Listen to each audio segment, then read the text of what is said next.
ওয়াজ করতে পারো নাকি? দেখি তো একটু, একটু শোনাও তো, একটু ওয়াজ শোনাও দেখি।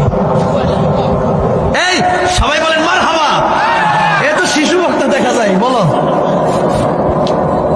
একজন পুরস্কার স্ত্রীকে অত্যন্ত ভালোবাসতেন, অত্যন্ত সম্মানের মহিলা। একদিন স্ত্রী মারা গেল, স্বামী সহ্য করতে পারে নাই। স্বামী তার স্ত্রীর কবরের পাশে দাঁড়ায় দাঁড়ায় কান্দে, বৈশা বৈশা কান্দে। সকালে যায় আসর পর্যন্ত বসে বসে কান্দে। লোকজনে বলে, ভাই কান্দে লাভ কি? বিবি তার ফিরে আসবে না।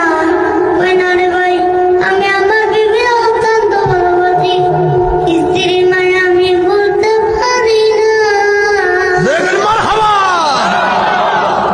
একদিন ঈসার সালাম হইরা রাস্তা দিয়ে যাইতাছিল, দেখে একজন পথিক কবরের পাশে দাঁড়ায় দাঁড়ায় কাঁদতেছে। ততক্ষণ ঈসার সালাম ডাক দিয়ে বলে, ভাই রে,